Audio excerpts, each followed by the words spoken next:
오늘 레아를 돌보시는 하나님에 대해서 한번 보려고 합니다.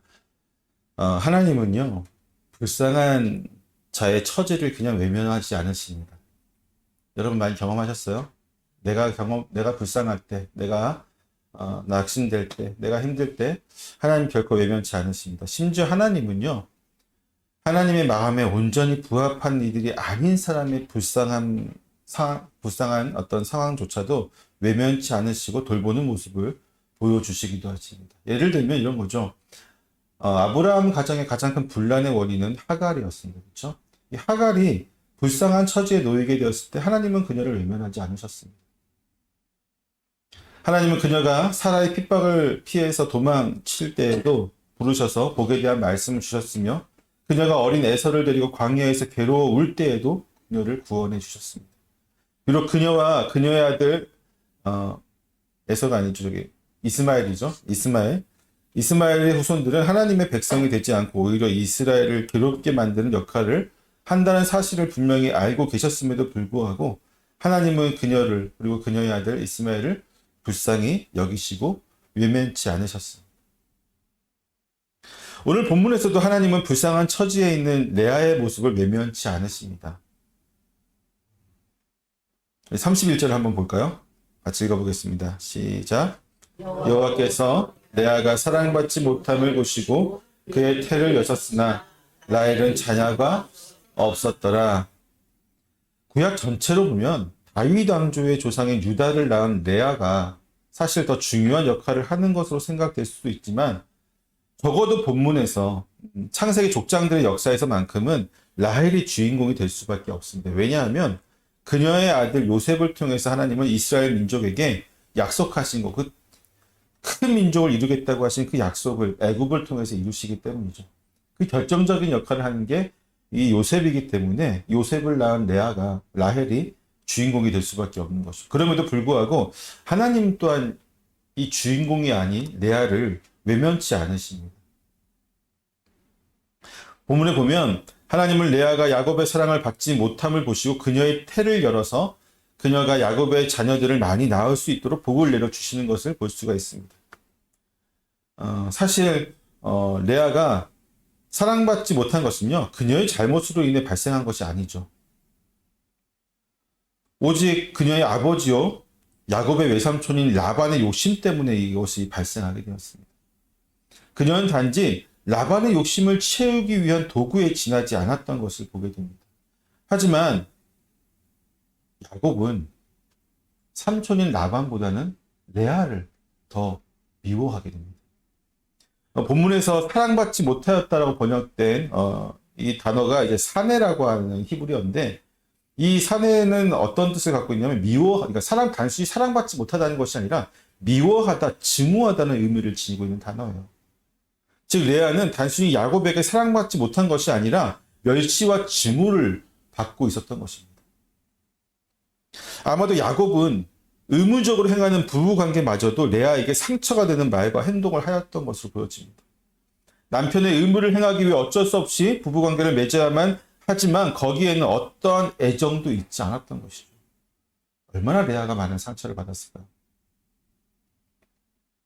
또한 사랑받지 못하는 부인의 위치라고 하는 것은요, 그 집안에서 결코 높아질 수가 없습니다. 사실 레아는 라헬의 언니이면서 동시에 야곱과 먼저 결혼한 첫 번째 부인이죠. 그녀는 야곱이 집안의 안살림을 모두 책임지는 위치에 있어야만 했었습니다. 하지만 다음 장 30장에 보게 되면요, 합판체 사건이 나오게 되는데 르우벤이 자신의 어머니 레아를 위해서 합판체를 가지고 온 것을 라헬이 빼앗죠. 그런 것을 보면 실제적으로 레아의 위치는 동생 라헬의 명령을 받아야만 하는 위치에 놓여 있었음을 볼 수가 있습니다. 즉 야곱의 사랑을 온전히 받고 있던 라헬보다 언니이자 첫 번째 부인인 레아가 야곱의 집안에서 훨씬 더 영향력이 적었던 거죠. 그런 거 있잖아요. 우리도 잘 보면 알겠지만 위치상으로 지위라든지 직분이라든지 어떤 위치상으로 더 높은 사람인데 가장 높은 사람의 총애를 받는 사람이 에게 오히려 더 명령을 받아야 되는 그런 경우가 있잖아요. 그렇죠? 예를 들어서 부사장이고, 그죠? 부사장이거나 아니면 뭐 상무이사라든지 되게 높은 사람인데 회장님의 아들이 이제 겨우 뭐 부장으로 왔는데 그 회장님의 아들의 눈치를 봐야 되는 것처럼 비슷한 거예요, 지금. 위치상으로는 레아가 더 높은 사람이었죠. 그렇죠? 하지만 집안의 모든 사람들은 누구의 명령을 듣고 있어요, 지금? 라헬의 명령을 듣고 있어요. 얼마나 비참할까요? 여러분, 레아의 심정이 감히 상상이 되십니까? 너무 비참하겠죠. 이 모든 문제는 사실 욕심 많은 두 남자 라반과 야곱에 의해서 일어난 일입니다. 만약 야곱이 나타나지 않았다면 두 자매는 매우 우애가 깊은 모습으로 서로 평생 동안 사랑하고 존중하며 살아갈 수 있었을 것입니다. 만약 라반이 자기의 욕심으로 두 딸을 모두 야곱에게 시집 보내지만 않았다면 두 자매는 서로를 시기하거나 질투하는 사이가 되지 않았을 것입니다. 특히 레아의 경우 이 결혼에 대한 어떠한 주장도 한 적이 없어요. 그녀가 선택한 결혼이 아니었던 것입니다. 그녀는 그저 아버지의 명령에 순종하여서 야곱에게 시집 간 것밖에 없는데 그로 인해서 그녀는 지금 자신의 자리를 빼앗겼다고 생각하는 그 라헬의 미움과 질투를 받아야 하고 동시에 외삼촌 라반에게 사기 결혼을 당했다고 그리고 억울한 7년의 봉사를 더 해야만 하는 야곱의 모든 원망과 분노마저 감당해야 되는 처지에 놓이게 된 것입니다. 얼마나 억울할까요, 그녀가? 그냥 아버지가 오늘 밤 네가 저 천막 아래 들어가서 야곱과 결혼해라. 네, 알겠습니다. 그 말에 그냥 순종한 것뿐인데 동생의 미움과 질투를 받아야 되고 남편의 원망과 분노를 받아야 돼요.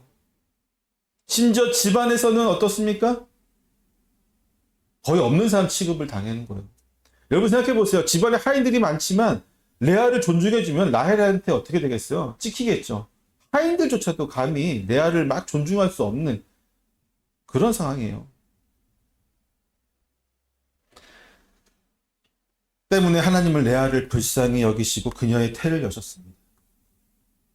반면에 라헬의 태는 닫으셔서 자녀가 없게 하셨습니다. 물론 라헬의 자녀가 없는 것은 하나님의 계획이 있으셨지만 라헬이 레아를 시기 질투하는 과정에서 그녀가 보인 그런 행동들이 이렇게 자녀가 없는 것으로 인과응보로 돌아오게 된 것은 아닌가 생각도 되어집니다. 여러분 잘 알고 있지만 구약시대의 복의 상징은 바로 자녀였어요. 그렇죠? 여러 가지가 있지만 자녀는 그 복의 상징 중에 가장 중요한 부분이었습니다. 반면에 자녀가 없으면 어떡하죠? 저주를 받았다거나 혹은 하나님의 징벌을 받았다라고 많은 사람들이 생각할 정도로 이 자녀는 매우 중요한 복의 핵심의 역할을 했습니다. 야곱의 가정에서 라헬과 레아의 처지 그리고 그녀들이 받고 있던 사랑과 미움이 어떠했는지를 우리가 좀 충분히 이해하고 이 본문을 봐야 될 것 같습니다. 아마도 레아는 야곱이 법적으로 또는 의무적인 어떤 부부관계를 맺기 위해 그녀의 방으로 찾아오기 전에는 야곱을 볼 수조차 없었을 것으로 생각되어집니다. 야곱은 대부분의 시간을 라헬과 함께 보내다가 지정된 날, 의무적으로 지켜야 되는 그런 날에만 혹은 라헬의 몸이 좋지 않을 때에만 레아의 방을 찾았을 것입니다. 심지어 그녀의 방에 찾아왔을 때에도 그는 그녀를 사랑스럽게 쳐다보거나 혹은 온전히 바라봐 주지도 않았을 것입니다. 사랑스럽게 애정을 담아서 안아주지도 않았을 것입니다. 때문에 그녀는 하나님의 은혜로 첫 번째 아들을 낳게 되자 그 아이의 이름을 르우벤이라고 지었습니다. 르우벤이라는 말을 직역을 하면 아들을 보라요. 아들을 보라. 누구의 아들을 보라는 거예요? 야곱에게 하는 말이죠. 당신의 아들을 보십시오. 야곱을 향해서 그녀의 외침이에요. 울부짖음입니다. 내가 아들을 낳았지 않습니까? 당신의 아들을 보십시오. 이래도 나를 외면하겠습니까? 내가 당신의 아들을, 당신의 후계자를 낳았는데 그래도 나를 외면하겠습니까? 라고 하는 것이 그 이름에 나타나고 있어요. 르우벤. 그리고 이렇게 얘기를 하죠. 여호와께서 나의 괴로움을 돌보셨으니. 괴로움이라는 단어가 이제 아니란 말인데 이게 고통, 비참함이라는 뜻을 가지고 있어요. 그녀는 남편의 사랑을 받지 못하는 자신이 지금 매우 비참한 처지에 놓여 있었다라고 얘기를 해요. 그것을 여호와 하나님께서 아시고 돌보아 주셨다. 그래서 내가 지금 아들을 얻게 되었다라고 이야기를 하고 있습니다. 여러분 생각해 보세요. 한 달에 거의 대부분을 라헬과 지내고 법적으로 의무적으로 한 번 정도 이제 레아의 방으로 들어가는데 지금 그 한 번의 기회로 아들이 생긴 거죠. 레아는 하나님의 은혜다라는 것을 분명히 알고 있어요. 내가 아들을 낳은 것은 전적으로 하나님께서 나를 돌보지 않고서는 불가능했다라는 사실을 분명히 알고 있습니다. 그리고 이제 그녀는 매우 희망찬 목소리로 이렇게 얘기를 합니다. 이제는 내 남편이 나를 사랑하리로다.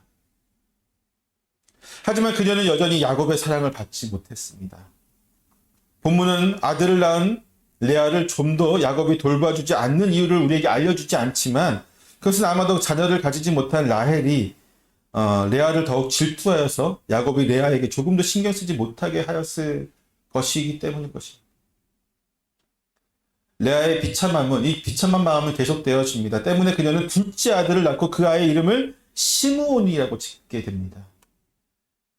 이 이름은 들으셨다라는 의미를 가지고 있는데 그녀는 하나님이 여전히 자신을 사랑하지 않는 야곱으로 인해서 비참함과 이 괴로움의 탄식을 내뱉을 때 그것을 하나님이 들어주셨다라고 고백하고 있어요. 하나님은 언제나 들으십니다. 그분은 우리의 부르짖음을 들으시며 우리의 간절한 소망을 들으시며 때로는 그분을 향한 우리의 원망 섞인 한탄도 들으시기도 하죠. 하나님은 우리의 목소리를 하나도 외면치 않으십니다. 때문에 하나님은 애굽에서 고통 속에 있던 이스라엘의 목소리를 들으셨고요. 아브라함과 이삭과 야곱에게 하신 언약을 기억하셔서 그들을 돌보아 주셨다라고 기록하고 있습니다. 성경. 또한 민수기에 보면 하나님은 이스라엘의 원망을 들으시고 진노하기도 하십니다. 또한 하나님은 때로 선지자들의 기도를 들으시고 이스라엘에게 내리신 재앙을 그치시기도 하십니다. 그리고 예수님은 우리의 육성을 친히 듣기 위해서 이 땅에 육신을 입고 오시기도 하셨습니다. 하나님은 언제나 우리의 소리를 들으십니다. 단지 우리는 그분이 우리가 기도할 때에만 귀를 기울이신다고 생각하긴 하지만 사실 그렇지 않아요. 우리가 원망할 때나 우리가 한탄을 할 때나 우리가 울부짖을 때나 우리가 누군가에게 정말 나쁜 말을 할 때나 하나님은 우리의 모든 소리를 귀 기울이시고 들으십니다. 때문에 우리 마음을 누구보다 더 잘 아시는 분이 바로 하나님이시죠. 때문에 우리는 하나님께 자유롭게 이야기합니다. 때로는 소원을 담아서 이야기하고 때로는 찬양함으로 때로는 그분에 대한 깊은 감사를 담아서 그리고 때로는 우리의 죄를 고백하기도 하죠. 하나님은 이 모든 것을 들으시고 우리를 바르게 인도하십니다. 필요한 것을 공급해 주시고 돌보아 주시는 것이죠. 레아는 하나님이 자신을 돌보시고 자신의 괴로움을 들으신다라고 확신하고 있어요. 지금 그러한 믿음을 가지고 있습니다. 때문에 그녀는 세 번째 아들을 낳게 되었을 때 다시 한번 희망을 가지게 됩니다. 그녀는 세 번째 아이의 이름을 레위라고 지으면서 남편이 이제는 세 명의 아들을 낳은 자신과 화목하게 연합하게 될 것이라는 기대를 품게 됩니다. 그녀는 이 이름에서도 느껴지듯이 더 이상 야곱의 사랑을 갈구하고 있지는 않아요. 야곱이 라헬을 버리고 아들을 낳은 나를 더 사랑해 주기를 갈구하는 마음은 없습니다. 그녀는 이미 남편의 사랑받기를 어느 정도는 포기하고 있는 것으로 보여집니다. 세월이 흐른 만큼 야곱의 원망과 분노도 어느 정도 가라앉을 것으로 생각되어지지만 라헬의 질투로 인해 여전히 그녀에게는 남편의 사랑을 받을 기회가 거의 없었습니다. 야곱 역시 라헬의 질투를 알고 있었기 때문에 레아에게 더 무관심하게 행동하였을 것입니다. 하지만 이 야곱이 사랑하는 라헬에게는 자녀가 없는 반면에 레아에게는 벌써 3명의 아들이 있었습니다. 아들 연속으로 3명을 낳았는지 아니면 중간중에 딸도 있었는지는 잘 모르겠지만 가장 중요한 아들이 3명 있습니다. 부부 사이의 감정은 세월이 흘러가면서 그 열정이 식게 될 수도 있지만 자녀에 대한 사랑은 오히려 더욱 깊어져 갈 수밖에 없는 것이 우리의 관계입니다. 심지어 당시 사회에서 아들은 자신의 분신과도 같은 존재이기 때문에 더 감정이 깊어질 수밖에 없습니다. 때문에 우리가 앞에서도 봤지만 아브라함은 아들이 없는 것을 깊이 한탄하면서 후계자 이삭이 태어난 후에는 큰 잔치를 벌이기도 했죠. 심지어 첩의 자식인 이스마엘에게조차도 깊은 사랑을 보여주는 아브라함을 보게 됩니다. 이삭 역시 두 아들에 대한 사랑이 깊었죠. 특히나 불신앙적인 모습으로 성장한 아들 에서를 위해서 하나님의 뜻을 어겨가면서까지 그에게 축복을 주려고 노력하였던 아버지의 그 사랑, 우린 그것을 보지 않았습니까? 때문에 야곱 역시 아들에 대한 사랑이 깊었을 것으로 생각이 되어집니다. 비록 라헬의 눈치가 보여서 그 사랑을 온전히 다 표현하지는 못하였을지라도, 비록 사랑하지 않는 레아의 아들이라고 하더라도 야곱의 아들에 대한 사랑은 분명히 깊었을 것으로 생각이 되어집니다. 이러한 사실 때문에 레아도 역시 한 가지 희망을 품게 되는 거예요.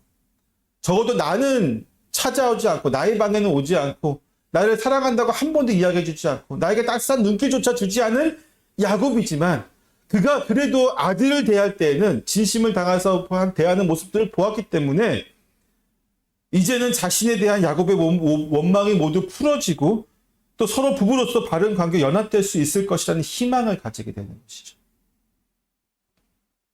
또한 그녀의 마음에도 큰 변화가 생기는데 그것은 더 이상 원망이나 미움이 보이지 않는다고 하는 것입니다.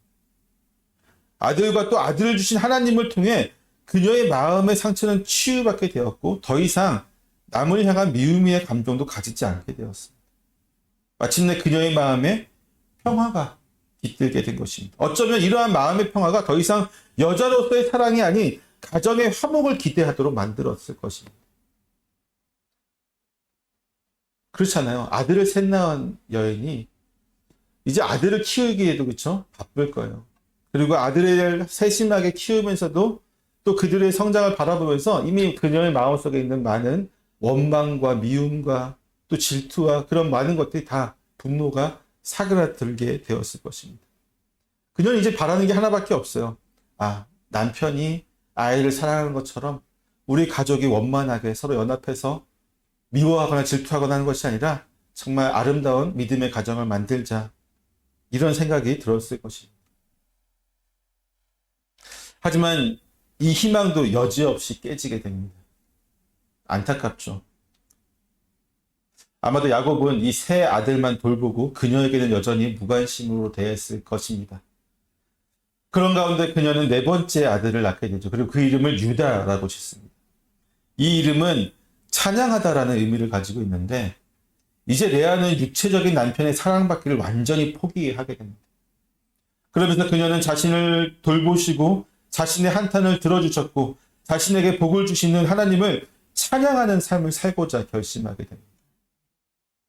자신이 남편에게 감정적으로 얽매여 있던 지난 날들의 삶들을 다 훌훌 털어버리고 이제는 오직 하나님만을 바라보면서 나아가기로 결단한 것이죠. 여러분, 원칙적으로 자녀의 이름은 누가 정하는 것이죠? 아버지가 정하는 것이죠. 집안의 가장이 정하는 것입니다. 때문에 레아가 낳은 아들들의 이름은 원래 야곱이 지었어야 정상입니다. 하지만 우리가 본문에서 볼 수 있듯이 레아의 아들들의 이름은 레아 본인이 짓고 있어요. 심지어 다음 장 넘어가면 라헬과 또 그 종들이 낳은 아들들도 다 그들이 짓고 있죠.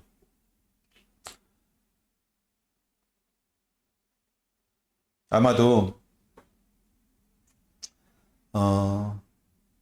야곱이 아들들의 이름을 짓지 않는 것은 여러 가지 이유가 있었을 것이라고 생각이 되어지는데 레아는 그러한 야곱의 어떤 이름 짓기를 기다리지 않고 자신이 아들들의 이름을 짓는 것으로 야곱에게 자기네 마음을 좀 표현하고 싶었던 것 같습니다.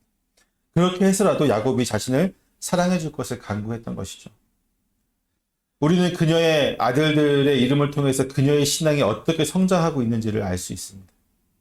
더불어서 하나님이 그녀에게 복을 주심이 단순히 태를 열어서 아들을 많이 낳게 해주는 것이 아니라 이를 통해서, 즉 아들을 낳게 하는 것을 통해서 그 복을 통해서 그녀가 바른 믿음으로 나아갈 수 있도록 인도하셨다고 하는 사실을 알 수 있죠. 사실 그녀의 이름 짓기는요, 어떻게 보면 그녀의 신앙이 어떻게 성장해 나아가는지를 우리에게 보여주고 있는 것입니다. 그녀는 첫 번째 아들을 낳으면서 자신이 하나님의 괴로움을 돌보셨다라고 고백을 하죠. 하나님이 자신을 돌보셨다라고 고백을 합니다. 그리고 둘째 아들을 낳으면서 하나님이 자신의 사랑을 받지 못함을 들으셨다라고 하는, 들으시는, 내 목소리를 들으시는, 나와 함께 하시는 하나님에 대해서 고백을 합니다. 또한 아이를 돌보듯이 자신을 세심하게 돌보심으로 자신이 처한 상황에서 아들이란 복을 주셨다고 고백하는 것에서 자신의 간구를 들으시며 자신의 목소리를 기울이시는, 한 발 더 나아가서 레아의 어떤 그 믿음이 점점 성장하는 레아의 모습을 우리는 볼 수 있죠. 또한 그녀는 세 번째 아들을 낳으면서 남편과의 연합을 기대하게 됩니다. 그녀는 하나님이 그녀에게 주신 아들들을 통해서 화목한 가정을 꿈꾸게 되는 것입니다. 그녀의 신앙은 이제 개인의 영역에서 가정의 영역으로 좀 더 확장되어지는 것을 우리는 볼 수가 있습니다. 그리하여 그녀는 네 번째 아들을 낳으면서 이 땅의 것이 아닌 오직 하나님만을 찬양하는 신앙을 가지게 됩니다. 그녀가 이렇게 하나님만을 찬양하는 믿음을 가지게 되기까지 하나님은 그녀를 정말로 세밀하게 돌보셨습니다. 그녀의 목소리에 정말 세밀하게 귀를 기울이셨습니다.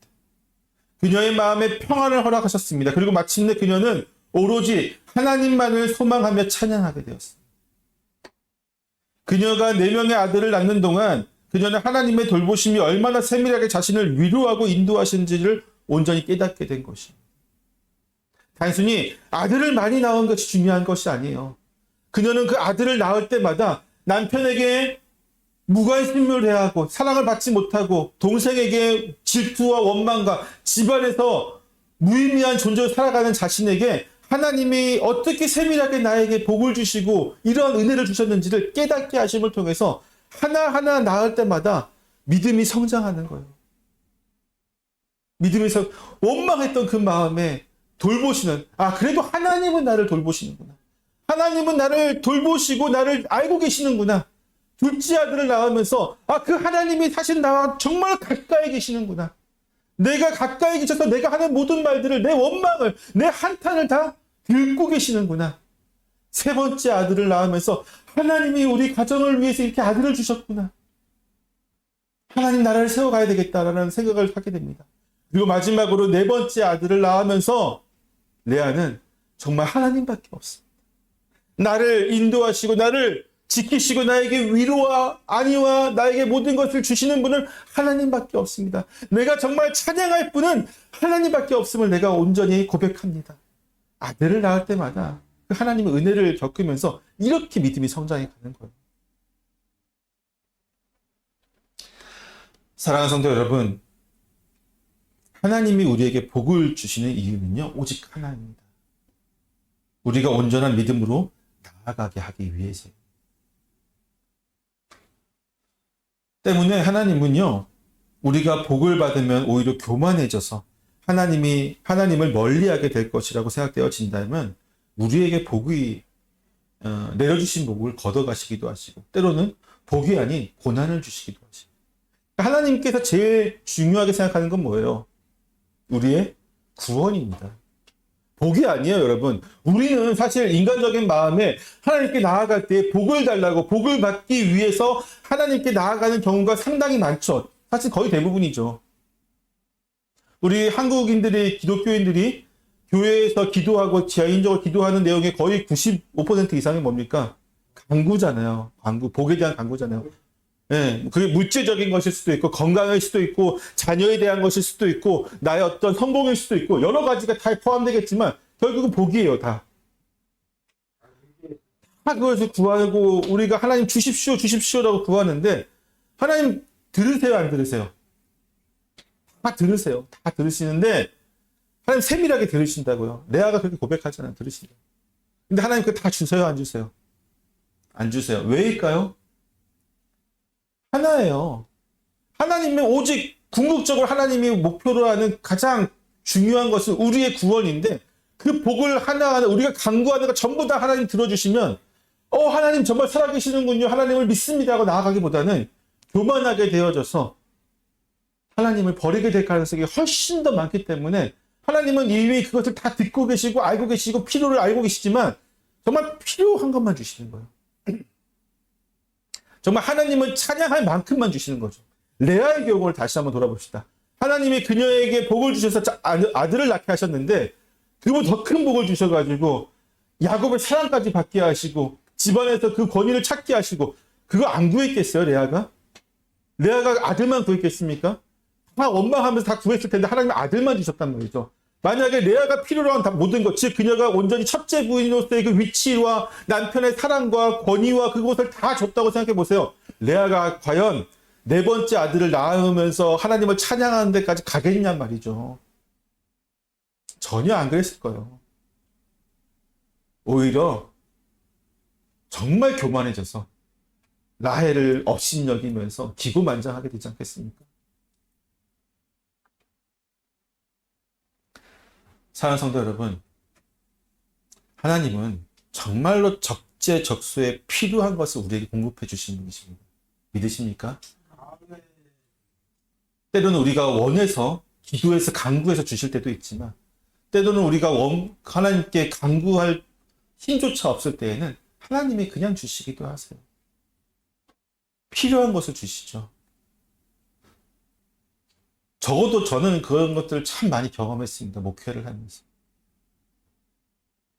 정말 필요할 때, 간구할 때 하나님 이거 주셔야 됩니다. 아니면 제가 너무 힘듭니다. 이렇게 하셔야 됩니다. 이런 방향으로 가야 됩니다. 기도할 때마다 하나님 그렇게 항상 응답해 주세요. 그러면 그 다음에 드는 생각은 뭐냐면 하나님 어떻게 내가 달라고 요만큼만 주시니까 라는 생각이 들어요. 근데 제 인생을 쭉 46년, 47년 이 인생을 쭉 돌아봤을 때 정말 놀랍게도 하나님은 그만큼만 주셨어요. 그러면 저를 돌아보면 이렇게 돼요. 아, 그 이상을 받았으면 참 나는 교만해졌겠다. 하나님 나를 너무나 잘 아신다. 얼마나 나를 잘 아시냐면 더 주실 수도 있는데 딱 그만큼만 주셔서 나로 하여금 또 하나님을 의지하게 만들고 또 하나님을 감사하게 만들고 또 하나님을 붙들게 만드시는구나. 정말 하나님은 나의 구원에 전적으로 모든 것을 다 역사하시는구나. 그것을 깨닫게 됩니다. 여러분도 그것을 온전히 깨닫게 되시기를 축원합니다. 사랑하는 성도 여러분, 하나님은요, 우리가 생각하는 것보다 더 우리를 돌보십니다. 우리가 생각하는 것보다 더 우리와 가까이 계십니다. 그래서 우리의 모든 목소리 다 귀 기울이십니다. 그리고 우리가 생각하는 것보다 훨씬 더 우리의 행복을 바라십니다. 그렇지만 그 궁극적인 참된 행복은 어디에 있냐면 하나님을 찬양할 때 있어요. 그것을 아시기 때문에 우리에게 이렇게 역사하시는 거죠. 레아가 언제 참된 평안을 얻었습니까? 하나님을 찬양하게 될 때. 여러분, 아들을 4명 얻어가지고 평안을 얻은 게 아니에요. 하나님의 아들은 그냥 도구일 뿐이죠. 그 수단이었어요. 그녀가 온전한 믿음으로 바른 믿음으로 성장해 나아가는 수단으로서 아들들이 사용되어졌어요. 4명의 아들을 낳음을 통해서 그 복을 통해서 레아는 정말 참된 믿음의 모습으로 하나님만을 찬양하는 모습으로 성장해 나아갈 수 있었죠. 저와 여러분 모두가 다 하나님께 나아갈 때에 하나님이 우리에게 세심하게 돌보시는 그것을 우리가 잘 바라보고 우리가 이 땅의 것이 아닌 하나님만을 찬양하는 참된 믿음으로 나아가는 저와 여러분 되시기를 축원합니다. 기도하겠습니다.